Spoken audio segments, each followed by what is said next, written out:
Hi, good evening. Welcome to this session that is on topic insight into digital education ecosystem and its impact on startups. So for today's session, I would like to introduce our moderator, Mr. Tushar Vadera. Welcome, sir. Thank you, Flossie. So Mr. Tushar is an edutech entrepreneur, electronics engineer, and a career counselor for over 12 years of experience in a wide domain range, having in of information technology. Hello, I guess please everyone go on mute. I request everyone, please, can you just mute your mics? Yeah. So I would also say that he is currently the co-founder and CEO of BritGingo. So Mr. Tushar, over to you now. You can take forward the session. Yeah, thank you so much, Flossie. And good evening, everyone. It's really a great pleasure, to be on the platform with KIIT. We have a very long association in the past as well, and very happy that we chose this topic of education right now, especially in the current circumstances. uh, it has become all the more important to for all the people associated in the edtech industry right now, to discuss and brainstorm on this particular topic which we have chosen today. And we all come together, discuss, and think about what all we can collectively do uh, to support the academia right now. And on the same series, I'm very happy and delighted to share the dais with Vivek Agrawal ji and Deepak Goel. I would first like to introduce Vivek Agrawal sir. So he has been an entrepreneur by heart and a very passionate person of creating scalable learning models. He completed his MBA from IIM Calcutta long back in 1995, and after which he worked in couple of years, and then he chose to take the entrepreneurial path. Currently, he's the founder of Liquid, one of the topmost company when it comes to English language learning, and they have worked with millions of Indians by leveraging technology. Liquid actually provides managed training services, educational advisory, and content services. Their customer segment includes publishers, training companies, and multiple large organizations. Some of those clients include Standard Chartered, HP, Infosys, and many more in the series. So welcome Vivek Agrawal sir, and we all are very much excited to have your views the next couple of minutes for this particular topic of digital education, your take on it, your tips and your guidance to us, sir. Over to you, Vivek. One second. Okay, thank you, Tushar. Thank you for the kind introduction, and thank you for having me here. It's pleasure to be here, of course. What I'm going to try and do. So, Tushar, how much time do I have?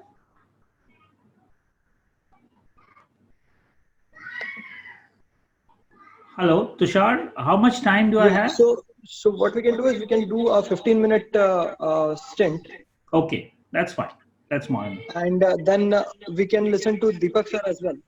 Yeah, good idea. Yeah. So, Tushar, it's saying I can't share my screen because the host has disabled screen sharing. Rossi, if you can make him a co-host, so he will be able to share the screen.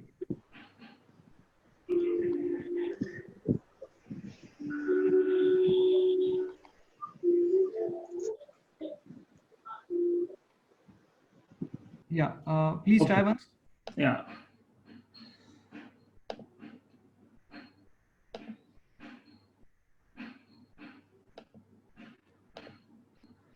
Okay, can you see my screen? Yes, we all can see it. Okay, great. So I'm going to, in the next 15 minutes or so, I'm going to talk about the opportunities in EdTech, largely, looking at people who either want to start their own business in EdTech area or who already have business that recently started or are looking how to scale their businesses. So that's sort of the profile I have in mind as I'm talking today. Also, most of this is coming, from my own experiences. Like Tushar said, I have been an edtech entrepreneur for more than 20 years now. I started my first company in 98, 99. That was eGurukul. Then I sold that, and I started Liquid. Over the past several years, I've raised about $20 million in capital of all kinds and all maturities and all types of investors. But today, I'm not going to talk about capital.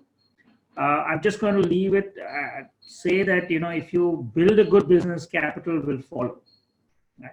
So usually it's not a capital problem. The problem is in the business. So as I said, the title of my slide, I have taken two sides to every coin. I was reading this quote by, I think it was by Mukesh Ambani, or attributed to him, that you have to die to go to heaven. Everybody wants to go to heaven, but nobody wants to die. Right? So I think the point is there's trade-off in all our actions. Life is about trade-off. We have to take a risk to get the upside. We have to work hard to succeed, and so on and so forth. Coming to EdTech, 3 points here. One is that it continues to be a very large, exciting space. There is, it's always, for the last 20 years that I've been in the space, everybody, investors, consumers, players have all looked at it as a very large space that can transform the way we learn. However, it's clearly not lived up to its promise. Right? I don't think e-learning solutions are providing the kind of benefit that can be provided or should be provided. And therefore, there is a gap between what the expectations are and what the reality is. And why is that? And I'll talk more about that later in my presentation. But why that is the case is, I think we are spending, we're not, as entrepreneurs, I meet a lot of young entrepreneurs, and if I look back on my own experiences over the past few years, I don't think we're spending enough time thinking about what does it take to achieve good learning. How do learners learn best? Right? As entrepreneurs, I haven't met too many entrepreneurs who've read books on education and learning. I haven't met too many entrepreneurs who have a view on how the learning happens. How do learners learn? Everybody, all of us, as we go to colleges and schools and other institutions, and we think we understand education and learning, but I think we are not doing more detailed work and thinking for us to really build solutions that will live up to the potential of this space. A couple of big trends that, change, right? I mean, I've just put a big umbrella word here, change. It's almost, it's almost naive to say that everything is changing. Everybody knows that. But what does the change mean, right? I think it's important to understand how is the change impacting technology. Clearly, and the more you read, education needs to do a lot more than it's doing currently. In fact, there's a very interesting article. I'll maybe share the link with the organizers later, and they can share it to everybody. There's a US professor, and he's saying in the last 50, 60 years, the US education, the Ivy Leagues and all, which is the sort of the gold standard for education, the fees have increased far more than some of the other services. but the quality of the service is still the same. I mean, there's really no change in education if you look around you, right? The last big change in the industry that I can think about is when I was appearing for my IIT or my CAT IIM exams, we used to do all correspondence classes, right? That was about 30 years ago, 25, 30 years ago. Since then, the entire industry, there is correspondence industry has died away on the test prep side at least, and it's been replaced by physical tuition centers. Now, the next wave of change needs to be where digital is replacing at least some of the tuition centers, right? And I don't see that happening. Okay, it's not happening in any significant way right now, and I think that's a challenge and the opportunity. Clearly, COVID, this whole disruption has accelerated the process of change. And I think it'll help our industry, the digital learning industry, in the medium term. But a lot of work needs to be done. The second big trend that I want to talk about, I think this is often not spoken about, and I'm going to spend 2-3 minutes of my minutes on this. See, for learning, effective learning, the holy grail, every theory, every experience suggests that you need to personalize the learning. Okay. Now, what does personalization mean? More often than not, personalization means, if there are 10 chapters the learner needs to learn, you do an assessment, and 5 chapters learner knows, so you give the other 5. Now, that I think is a very, very superficial way of doing it. In the past, 20, 30, 40 years, psychology has been doing a lot of work on the theories of learning, right? On how learners learn best. There's a clear distinction emerging between what's called pedagogy, which is for children, and andragogy, which is for adults, right? There is and supplementing that research is the developments in neuroscience. Again, there are huge last 20 years have seen huge growth in neuroscience research. And this raises the possibility of truly personalizing the education based on just, the content, right? You can personalize it based on moods, on personality, on emotions, on behavior. In fact, I was reading a very interesting book called Surveillance Capitalism. And it had one very interesting point. It said that there is a last century, the industrial revolution, the last 150 years, the big companies were about exploiting natural resources, land and environment and all of that, right? So that's why we are in trouble with the environment now. Now the new phase, companies like Google and Facebook are built upon exploiting human behavior. So they run these massive AI data analysis to basically predict behavior on how you can make people buy more, what will they do next, right? So I think that's where the opportunity is even for learning. And today there are, of course, tools available where you can do that. And I think if there's one message I would like to leave with her today, that this is an area that you'd like to think about. All aspiring entrepreneurs, get some books on the topics, plenty of good books, read up, talk to people. And this is an area which is emerging and I think can have a huge impact on learning solutions going forward. The other part may seem very commonplace, but it's completely missed, most of the time missed, is the consumer. Right? I don't know of many learning companies that spend a lot of time with the consumers. The question I ask is, how many consumer research panels are going on in the education companies? And I don't get a very good answer. The fact of the matter is, I don't think companies like ours, the education and training and ed tech companies, have spent enough time working with the consumers to show value of the offering that they have. Right? I think, for example, if you were providing, CBSE or support maths for CBSE or something, you would really ask the consumer on what it will take so that she can replace her tuition classes with your solution. I think that's the key part. Otherwise, just as an add-on, it'll never be fundamental to the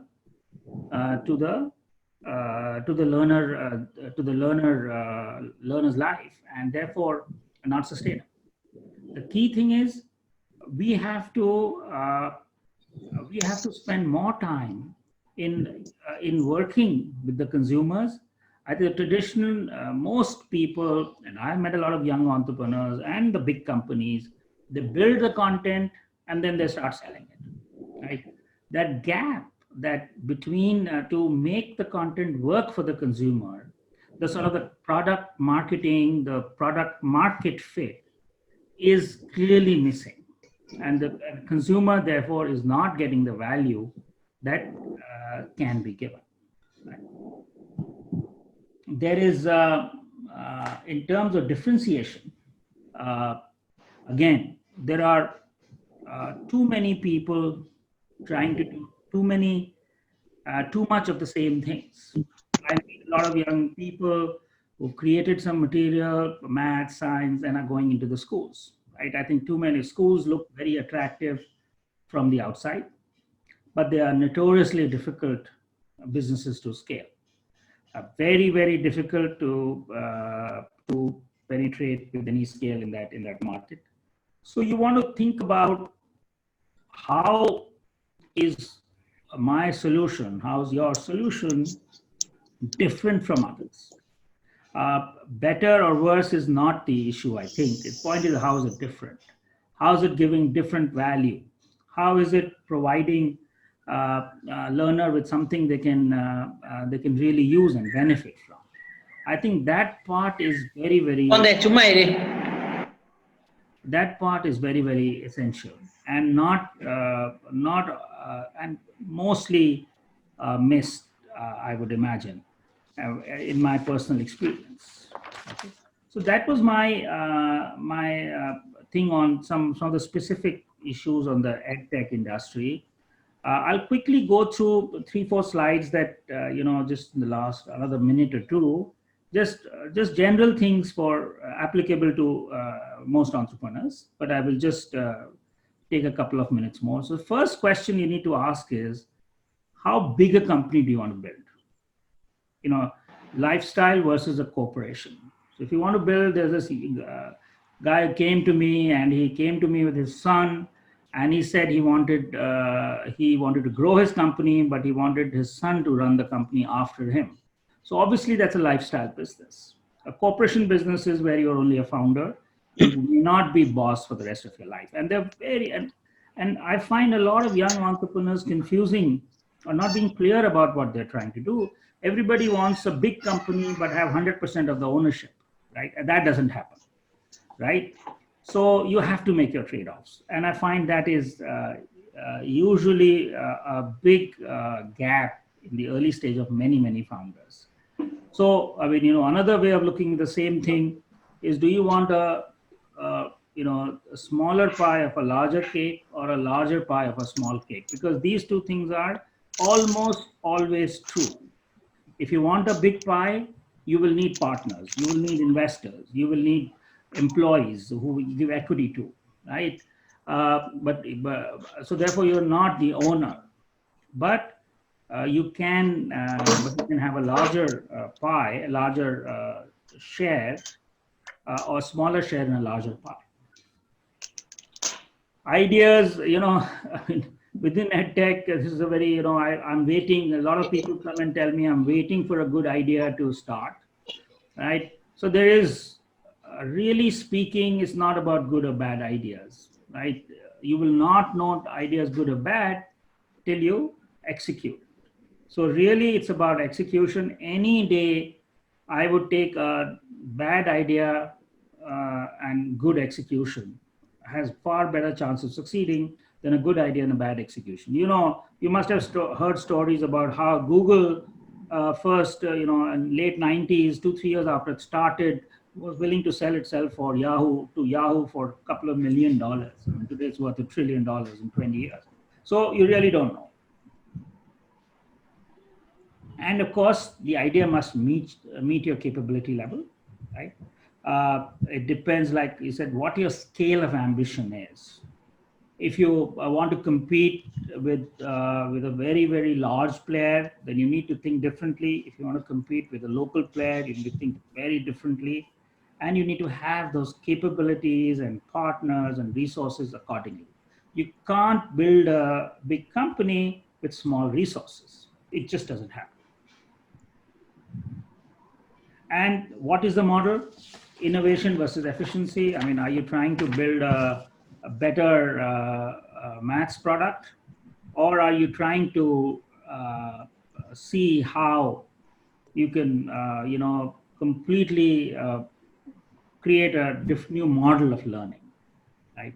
So there again, a very, very different approach, very different. Today, I just say there are a lot of opportunities on the innovation side, leveraging AI and machine learning for building business models in EdTech. It can be automated content generation, it can be automated assessment, it can be personalized learning across the value chain. There are lots and lots of opportunities where you can work in the innovation side. So think about this. And the last slide now. How much do you plan, right? I mean, there are there are people who say, planning is useless. You have to just get into the market. While it's true that there's no plan that sort of explodes when it comes in contact with the market. But having said that, you need to still plan. Without planning, I think it doesn't mean you spend all the time planning, but you need to think about what you're doing. And finally, last slide, there's no one route to success. I mean, venture funding, non-venture funding, highly educated, uneducated, engineer, non-engineer, designer, there are plenty of success stories from every type of person, every type of approach, every type of environment.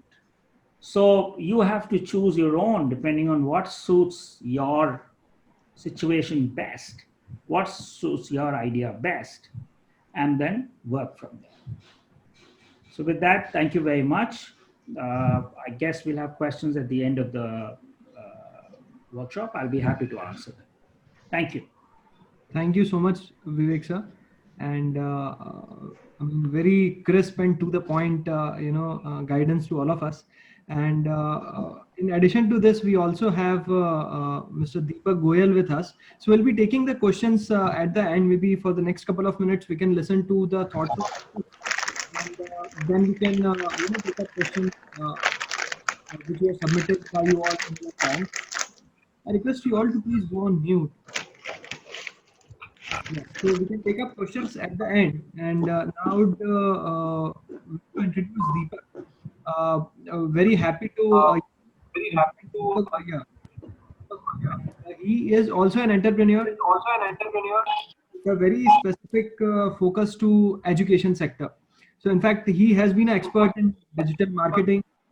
Since all these years, he's delivered more than 1,200 workshops on digital marketing and entrepreneurship in corporate. He has created a big panel of trainer pools and developed the skills of thousands of people across all levels. He runs a startup called Edu4Sure, which is founded in 2013 and has trainers in more than 25 domains like AI, analytics, ethical hacking, leadership, digital marketing. In fact, he has experience from some of the topmost MNCs like Nielsen, IMRB International, and many SMEs. He has also been associated with Liquid English Edge in the past as a entrepreneur in residence. Apart from this, he has been a speaker in very well-renowned international conferences on digital media. He has been selected for Startup Bootcamp in 2015 from Google, as well as Bootcamp from Amazon. So very happy and delighted to introduce you, Deepak, to the forum here. And I would wish that you can also share your thoughts on this particular topic of digital education. What do you feel? In the current times, current circumstances, how we all can come together on this. Over to you, Deepak. Yes, thank you, Tushar. First, I will look to. I'm happy to speak with Vivek, who has been my mentor since 2016. So, as you said, I work with Liquid English Edge as an entrepreneur in residence. It gave me a lot of scope, to hone my skills, to give me more idea. And the best part was that I could make a lot of mistakes. I request people to go on mute. It is very disturbing. Please, can we mute the? I think there is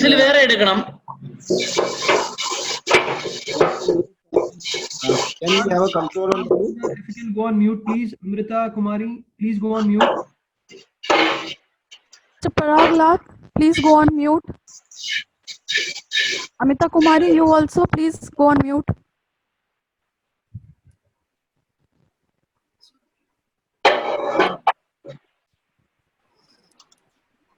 So yes, so see, I worked with Vivek to hone my skills, and it gave me a lot of scope to make mistakes. It is always great to work with other entrepreneurs, who can actually guide you. So anyway, I would like to share my experience that why we are moving to e-learning, as Vivek already mentioned, due to COVID-19 the things are getting changing, and we have to now. I mean, initially we wanted to, but now we have to. Second, there are still a lot of challenges. So I would first talk about what are the challenges which we can face in the online learning. So see the current scenario, the offline classroom have various challenges. The first challenge which I feel to scale up, if somebody is doing great, okay, so they cannot scale up in an offline scenario. The second, we have more students in a classroom, but we cannot, give a personal attention to each student, which is another challenge in an offline classroom. Second, the education is a business where we need, a lot of post-classroom engagement as well, which again somehow misses in the classroom coaching, because the human, after all, it is a human who has 24 hours a day, and even they cannot, even they cannot give so much time to each student. If I talk about the schools and colleges, then what I find from my experience that the teachers and colleges are still busy in a lot of administration tasks. It is a harsh truth, but yes, they have to keep themselves busy in the daily tasks. So what we find, technology as a solution in this case. But again, when we talk about technology, we have certain challenges as well. The first problem which I find, which you people will also agree with me, that the people think the online training is very boring. So online training is boring, is a, you can say, it depends person to person how they take online training as a boring. But yes, usually the people feel it is boring. There is no engagement. We cannot see anybody. I mean, the people around over there. We do not interact much in an online session. So this is the main problem which I find a lot of people have in their mind. So can we make it interesting? Yes, definitely we can make it. A lot of companies are already working, gamification and a lot of activity they put in a e-learning scenario as well. lot of post classroom activity. They provide the assignments. They take the live sessions and the doubt session, which definitely make somehow interesting. I have seen some startups also create some competition that, I mean, when you are practicing online, when you are doing the mock papers, if you are ranking high, so they give you a thumbs up on social media, which somehow makes you feel it is not boring, it is interesting. You are interacting with people, you are getting a lot of feedback, you are, getting appreciation for your work. So many startups are working on the gamification, on a lot of engagement with the users. So that is still a problem, but yes, the solution is also there. So students usually face the technical problem as well, not among the tier 2, tier 3, even the tier 1 cities as well. The students face the technical difficulties.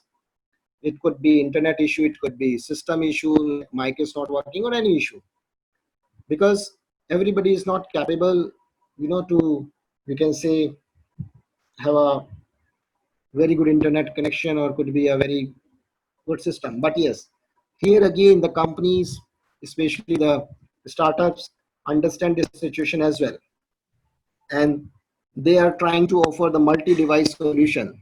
Like the students can also take the sessions through mobile, okay, and they can also try to provide them the USB, the pen drive, the CDs. They just want to communicate the message through different channel. So this problem again has a solution. So what I'm trying to say, we have the problem, we have the solution. If there is no solution, we have to create the solution, and that is what entrepreneurship is. We are all in edtech startup or have some passion about it. So once we get a problem, we definitely try to figure out the solutions. Somehow we have to, trade off between the online training and offline courses. But again, if we compare, then both have their pros and cons. But since uh, currently the situation is, we have to, find a solution for the online training. Also the students, I'm not talking about the working professional, but the students usually find the online courses as expensive. I mean, I have seen this many times. I mean, a lot of company, Udemy are giving the courses at a very cheaper price, but they still, there are people, there are some other startups who are selling certain courses at a higher price. So again, the students get confused from where they should take the course. This is a real challenge for the entrepreneurs, that they should provide the good quality content, a good trainer, a good system to interact with the students, and they have to lower the prices. This is really a big challenge for all entrepreneurs. Even the funded startups face the same challenges, because some company are selling a course at a very low. So this problem is for everybody, for the student as well, because the student get confused from where they should take the course, from the entrepreneurs as well, that how they should create a value proposition. Because what I believe, the value proposition in education, especially in e-learning, is not easy. It is really difficult. At the end of the, you can say, any course, the students usually want to get a certificate, rather the learning process, rather focusing on the kind of trainer, the kind of experience of the trainer in delivering the education. And it is not just a student fault, but it is a human psychology, that they prefer to go for the courses which are economical. Second, they get confused because the market is so saturated. If you look at the data, so since 2014, we have around 5,000 startups in education sector. 5,000, it's a big number.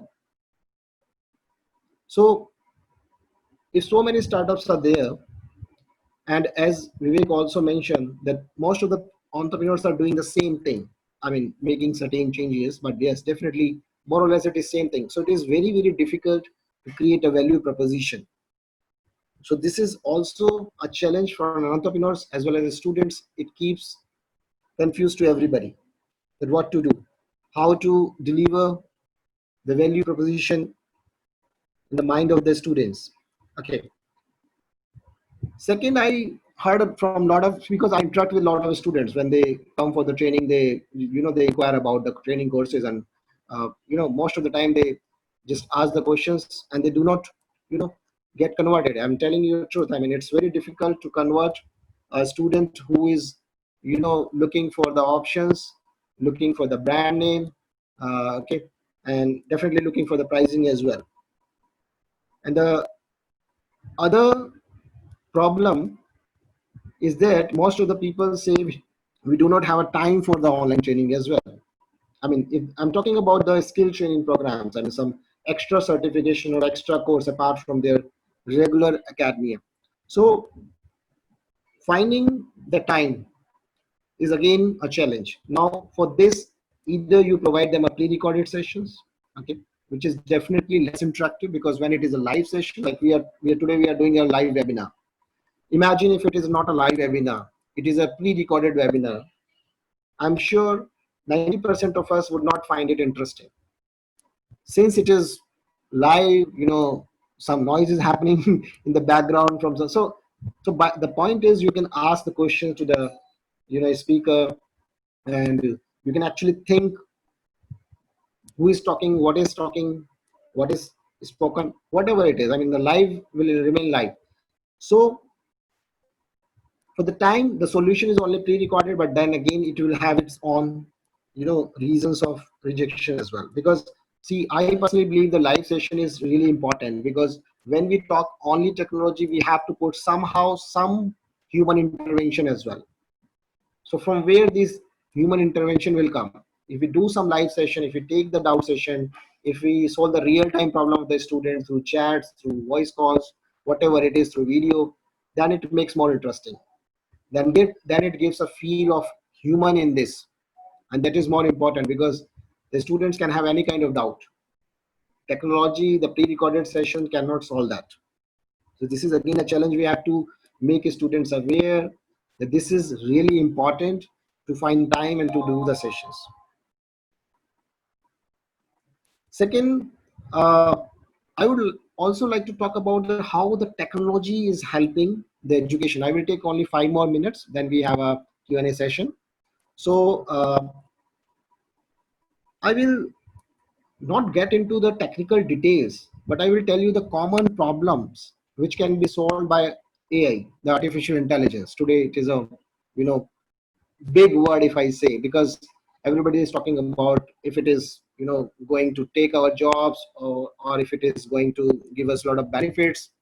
So I'm not going to talk about that it is bad or good. What I want to talk about, it's usage in education. So we are a company, and we get a lot of queries over the chats, okay, and some human is there, and who is answering the same question: what is the course fee, when the course will start, what is the course duration, what the topics will be covered.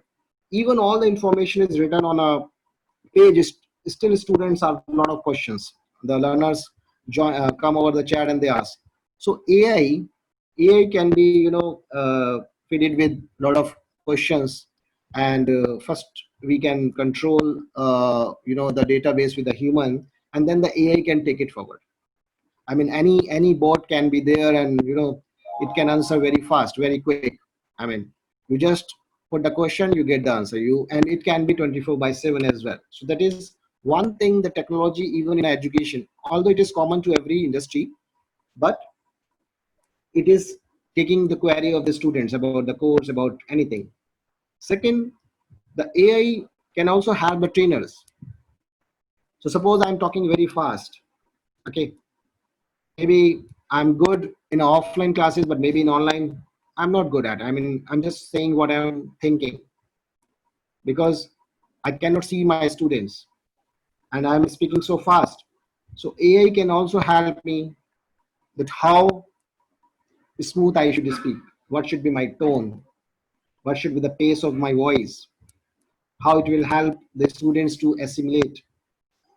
So this is again a very important thing which can be done through AI. The trainers can get these ideas. So And I take one example. Suppose we are in a college, okay, and I go to a library and I want to study Remington. Remington, I mean, I don't know whether you have, it's, I did my B Pharma before my MBA, so I just remember this name, although I didn't study the book, but we had to, go to library. So suppose I take Remington and I study thermodynamics chapter from there. Next time when I come to the library, I have to ask the librarian that I want to reissue the book and all. What the AI can do, AI can, understand what is my interest area and what I actually refer. The AI can also help me. These are the other books available. Remington is not available, but since you showed interest in thermodynamics, so thermodynamics can be also learned from other books. So this is the power of AI. It can really help you in so many things. So technology is really, really important. From the students, so I talk about the trainer's perspective. I talk about the students. I take one more example of AI from the student perspective. So suppose I am taking, math questions. Suppose I'm solving math questions. So I solve question number 1, question number 2, then question number 3 is slightly difficult. So we can actually have an adaptive learning approach through AI as well. We know the database, we know where the student is stuck, we know, if this particular student is solving questions in this way, then what level of questions we should provide him. And this is only possible through technology. A trainer in an offline classes cannot do this so fast. A trainer can manage 5 people, 10 people, and that is also difficult for him. But through technology, we can actually, make it faster and make it more personalized as well. We understand who is the one is able to solve the question, what kind of question we can give them for the assessment. So putting it short, the technology today is really helping the education sector or every sector, especially in the e-learning. And we have to accept the technology. I personally find that since a lot of our teachers, didn't use the technology earlier in their college time. So from the entrepreneur's perspective, we should create certain tutorials, who should help our teachers to adopt this technology. We can create, like for example, Canva is there for graphics designing, and then there are a lot of tools like Pinterest. You can make your notes as a teacher and you can pin over there and the students can go over there and check. So there are a lot of tools today, like we are using today Zoom app to to interact with the people. And we in a company use a Microsoft Teams app for the training. So a lot of tools are already available. What we need to create some tutorials to solve these problems, to help our trainers, because this is a complete ecosystem. We have to have the student, we have to have the trainers, we have to have the company as well. So this is what I want to say, and I would be more happy to take queries along with my mentor, my special mentor who actually trusted me as an entrepreneur. Very few people, give an opportunity to other startup guy, and it gave me a lot of scope to improve, to give me a chance, to make mistakes at his money and learn. So yes, so I'm open to questions. Tushar, I hand it over to you. Thank you so much, Deepak, for all these words. And I mean, this 10-15 minutes in itself, where a lot of we got a lot of insights, and we also have a lot of questions from the participants, as well as I also, while listening, because being from the edtech space and entrepreneur myself, there are many thoughts which are coming to my mind as well, which I just wanted to explore with you all. So the first thing which I would want to start with, is this language thing, right? So especially the question is to Vivek sir. So we all are talking about e-learning, we all are talking about tier 3, tier 2, tier 3 and onwards. Like metro is still fine, but then delivering content to them, And when we see a lot of online available courses like the global platforms like edX or maybe Coursera or maybe so many of them, mostly the content is in English. So how do you see language as a barrier for online learning, and what is the opportunity for all of us? What as an entrepreneur, as an edtech entrepreneur, we can do to deliver more value? We also talked about delivering value, right? So language as a barrier and opportunity for us. Yeah. So see, it's true that that most of the work, most of the work is happening in English, and it's coming straight from the economic value of English, right? In a sense that English has become the language of business around the world, right? I mean, if you go from India to France, you'll communicate in English, right? Because that's the common language. So the fact that it is got the most economic value, it's become the language of business, and therefore, more and more stuff is in English. However, there is of course a large non-English market, and I think that's becoming more and more important. So, so if you were to do, I think there are a lot of people who may be very good at maths or science or whatever, but are not good at English and are therefore not performing as well as they can. So teaching those people maths and science concept in their own language would be valuable for sure. Even if the paper ends up being in English, teaching them in their own language would be valuable. So certainly there is an opportunity. Secondly, and that opportunity can be leveraged even more now with all these automatic translation and natural language processing and all of that. So language is actually becoming less and less of a barrier, and there's clear opportunities for entrepreneurs to help break those barriers down even more, because the way you can translate today so easily, I mean, I'm sure all of you have used Google Translate, but you can do so much more. So that's a clear opportunity out there. Thank you. So on the same line, yeah, you're speaking, I believe we cannot hear you.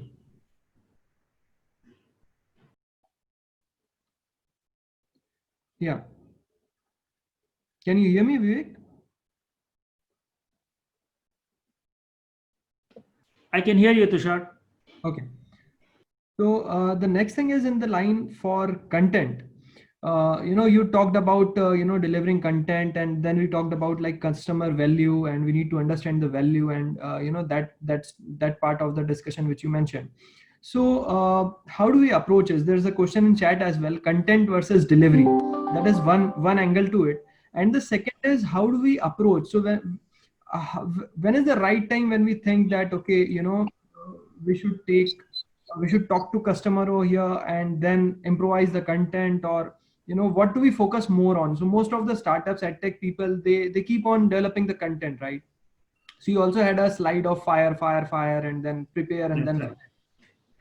so how do we take a call on this particular point, and how should we balance between delivery and content? I think I have a fairly simple answer to that.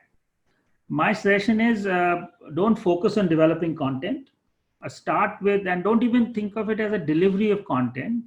Think of it as engaging the learner in a learning process, right?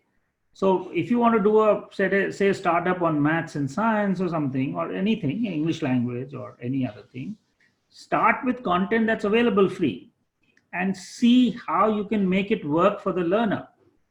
I mean, lots of challenges are there. Is it online, offline? Is it blended? Is it mobile? Is it desktop? Is it video? It's animation. It's, how do you personalize it? How do you differentiate it from others? I mean, today I'll go on a limb to say that you see all these large companies who provide content for schools. Not much difference in content at all. It's all similar content. The difference only their marketing strength, this not even the marketing, the sales strength, amount of money they have, so they just go out. And so nobody has focused on content, product differentiation. right? They've just built content and then gone out and start selling it, large sales for large teams, large, marketing budgets and all of that. I think that's what you've got to avoid. The only way to disrupt this market is take content that's existing and see how learners really benefit. Education industry, the most of the growth, anybody will tell you, is through word of mouth, right? So if I use your software, I should be able to tell my friends, or if my friends ask me, I should be able to tell them, yeah, use that. And that's how any education product grows. That's not happening. It's all hard push, sales push. And that's not sustainable in my view. So there's a very clear opportunity. Don't worry about content. It's the easiest thing in the world to make content. And more content is available free, yes.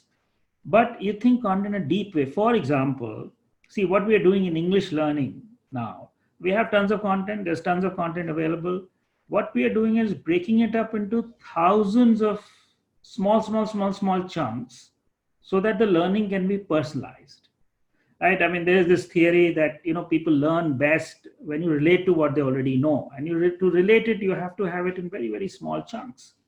And then, so that's value addition to the content. Just the fact that I hire a teacher and a graphic designer and create content, I think that model is dead or dying very soon.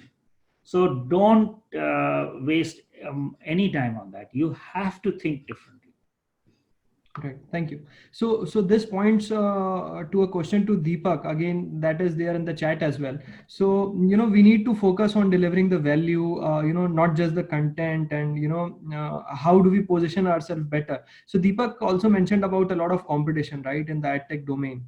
And we need to position or maybe do our marketing or sales part of it in such a way that, we are able to deliver the same content, but in a better way, or improvised, whatever improvisation we do. So Deepak, being an expert in digital marketing, your tips on this thing, like how do we position ourselves, like? And second thing is, you also mentioned about AI and all. So is it mandatory to use AI, or any other tips around that? Deepak, you're on mute. I'm sorry, I just unmute. Yeah. So just hold on. Can you hear me? Yeah, I can hear you. Am I audible? Yes, Deepak, you're audible. Okay. So see, for digital marketing today, we find every street has a digital marketer. If I say in a very true language, so everybody is a digital marketer today. I mean, whoever just went through some tutorials, they think others don't know, so they start teaching it. So really, I feel somehow the content is also important, especially in a digital marketing, because how we are different, that we actually share what strategies we implied in our portal Eduversion, how we are ranking on more than 160 keywords. So that is all about content, that how we decided the strategy, how we found that this is important, that is not important. So this is all about content, because everybody know what is SEO, but how you can actually rank, that also we know, that you are supposed to do keyword analysis, you have to do something. But if you have something from your experience, like some case studies, which is real life experience, and that is a real content which you can share with your learners, so that makes your delivery more powerful. And definitely the delivery is also very, very important, because you can have a very great package, very great content, but if your person is not able to convey that message or deliver the content the way the learners want, how you engage with the learners through that content, so delivery is also important. So I cannot say one thing is important, both are important. Okay, delivery is definitely important, because if you have a good content but you do not have a good teacher or trainer to deliver it, it is of no use. The second, AI is definitely pacing the market. Okay, so as an entrepreneur, we definitely have to capitalize the power of it. So first start with simple steps. Okay, build something whatever you want, but keep the usage of the technology in place, because this is also helping you out. As I highlighted the first example, A lot of people keep asking, what is this course, when it will happen? So you can save a lot of your time, a lot of your cost. So you can use certain APIs, or you can design or develop certain boards, and you can use its power. So yes, definitely, it is not mandatory. I'm not saying it is mandatory, but it is about leveraging the technology. Okay, you already have a technology. If you apply some other thing which can help you in a lot of things like employee cost, or maybe solving your customer query, helping your trainer to how to speak. So AI can do a lot of, I highlighted only 2-3 examples and 2-3 usage, but yes, it can do a lot of stuff. So yes, AI is not mandatory, but it is important to adopt it. The sooner we adapt, the sooner we will understand it, and we will be able to implement it. Got it. So, in fact, Prerna has a question. So the question is pointed to Vivek sir first. So, Vivek sir, you mentioned about raising, a lot of funds, your experience on these lines. So, there's this traditional question of bootstrapping versus, whether we should, go to investors or bootstrap. And a similar question, the same lines is from Shubham. He's asking about, don't run for capital. So, but if you have a good business and you want some funds, so how do we do that? If we do not have any funds, how do we start, right? So that is Shubham's query. Sure. I think, let me sort of clarify. So one thing is that bootstrapping or raising capital, I think it depends on your objective. One of the slides I had was, what is the business you're trying to build? If you want to build a very large business, and you will need to raise capital, right? Unless you are, Ambani or somebody who has money, assuming you'll need capital, right? So then you should raise capital as soon as you can.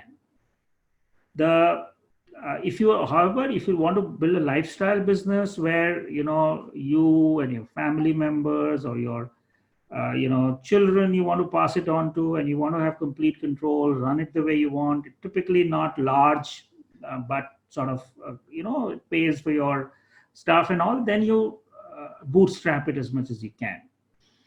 That's now coming to the question of, I said don't chase capital. I think what I meant to say was that capital is not in the end in itself. It's only a means to an end. I think the best way, those of you who've seen this movie, Three Idiots, what Amir Khan says, that effectively, I don't remember the exact words, that you become so capable that success chases you. So instead of chasing success, you chase capability. Success will come. You become so good that success will come to you. So you focus on building a business that's really good, and you'll find raising capital becomes much easier. Of course, you need capital.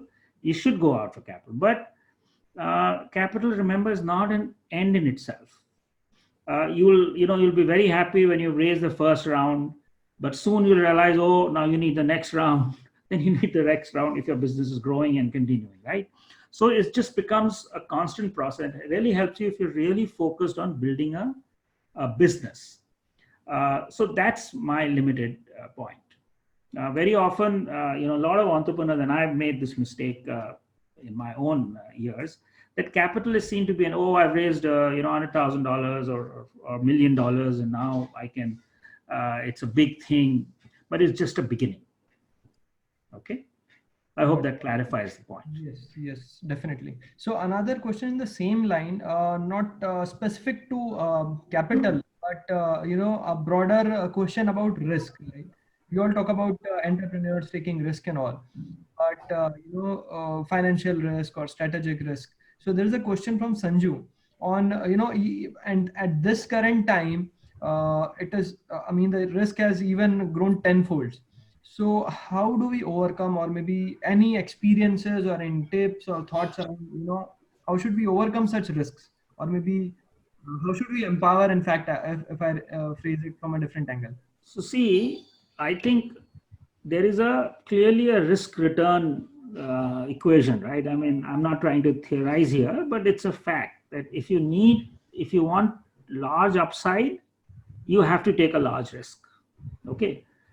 And then, but what does a risk mean? So today's environment, all this COVID and bad economy and all of that is actually risky for whom? It's risky for the large guys, right? Established players.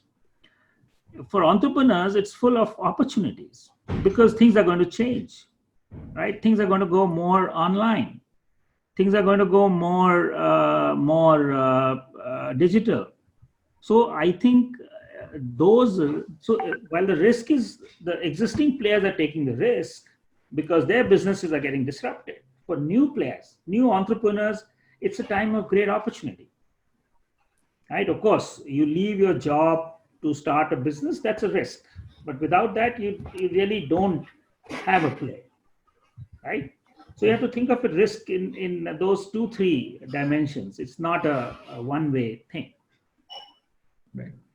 Thank you. So the next question is for Deepak. So Prerna actually wants to know, in fact, a prospective customer, Deepak, for you. She checked a couple of courses, digital marketing courses on EduForSure, and she didn't find any course on Hindi. So her query is whether you are coming up with any digital marketing course on Hindi, she is willing to take them up. Yes, yes.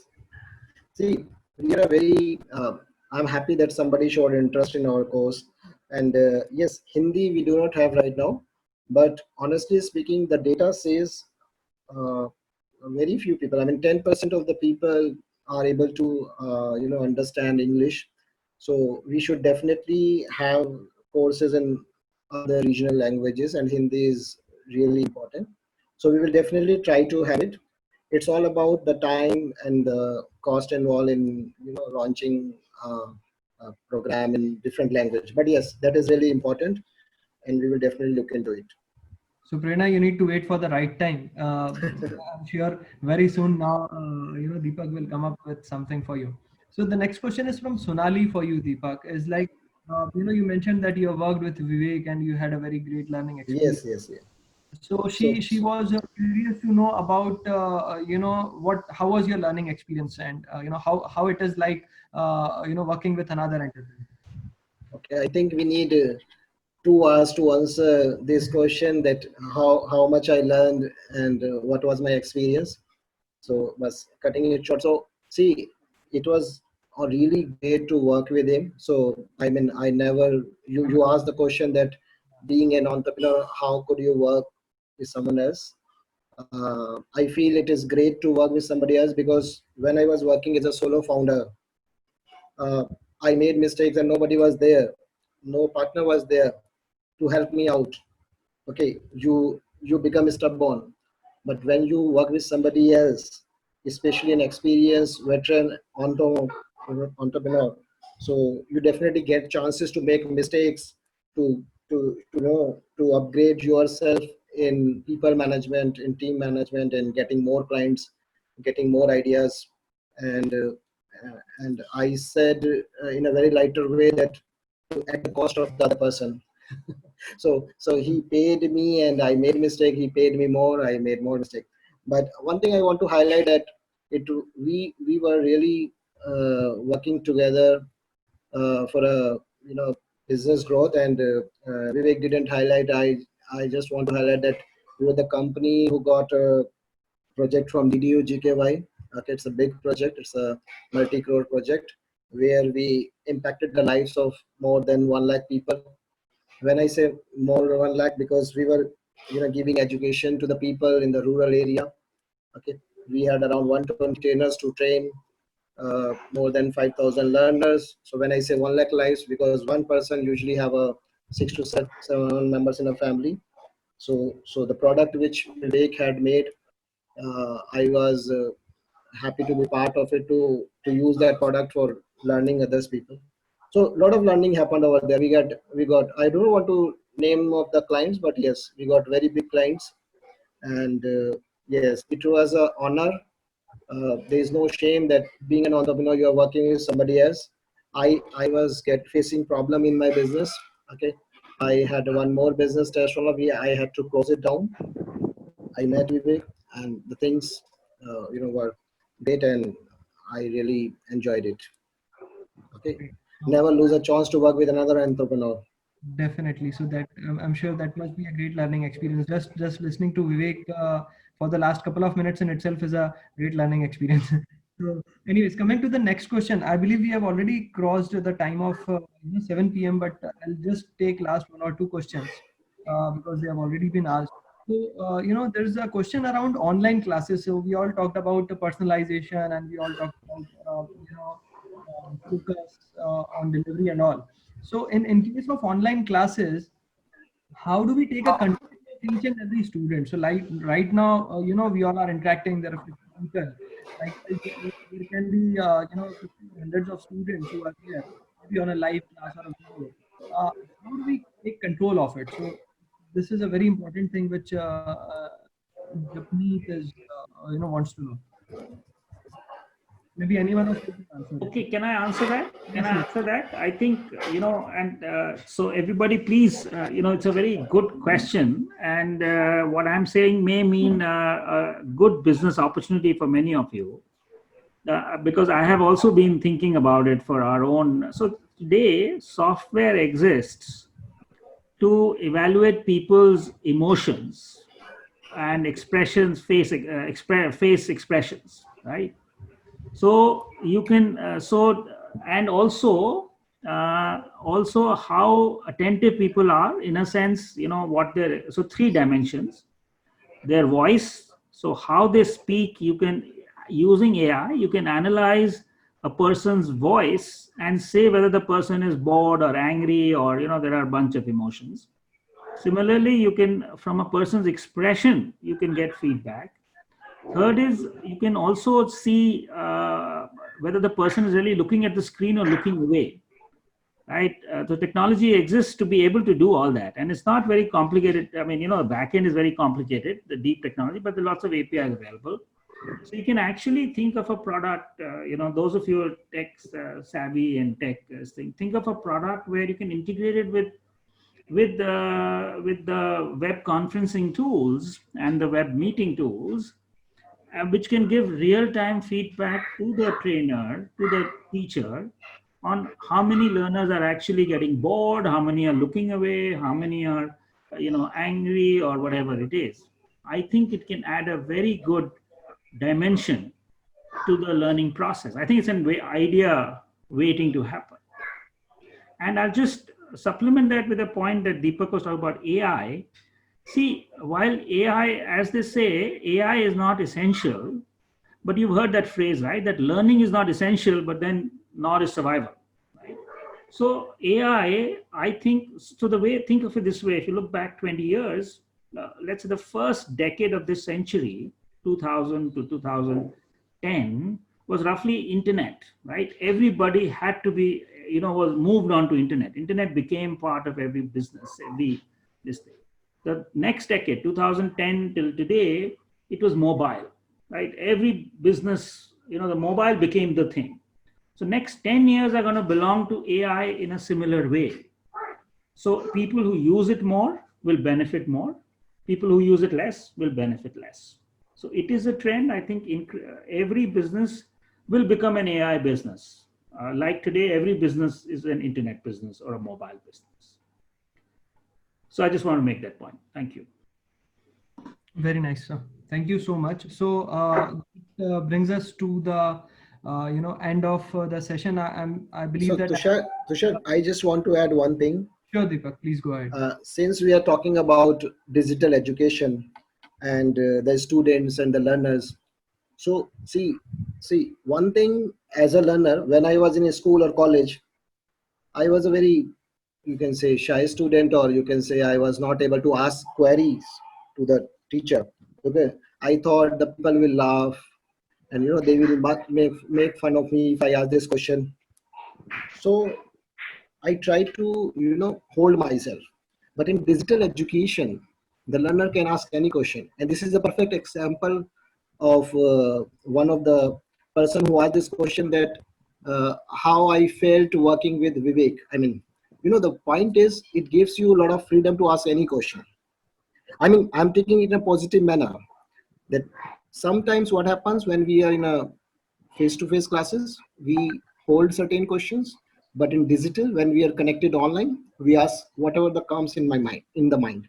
And this is really important, and this is also a good opportunity to adopt e-learning. I mean, for the schools, for the colleges, for every corporate, for their employees, because the learners usually ask questions in e-learning mode. I mean, this is just a thought came in my mind when this person asked this question to me, right? So yes, thank you. Thank you so much, Deepak. Thank you so much. And I believe that I've taken up almost all of the questions in the chat. And thank you so much, Deepak and Vivek, for all these sharing all these experiences and your thoughts on how we all should work on it. Definitely a very good learning experience for me as well, moderating the session. Over to you, Glossy, to take it ahead. Thank you, Tushar. Thank you, Tushar. Thank you. So this was really a wonderful session. That is, the panel discussion was really great. Thank you, Vivek sir, Deepak sir, and Tushar sir also for moderating the session so well. And I'm sure our participants must have enjoyed this session really and have acquired a great information regarding the digital platform for education. As you know, everything will be online for next, for forever, for very long period of time. So thank you so much. And I would also like to thank all our participants for such patience listening, because I know you were attending these sessions for last 3 days. So for this week, we had this great session in the end. So thank you so much, everyone. Hope we would work together once again for a new topic, and it would be of a great experience. Thank you so much, sir, Deepak sir, Vivek sir, and Tushar sir once again. And thank you for the such wonderful sessions. Thank you. Thank you. Thank you, Vivek.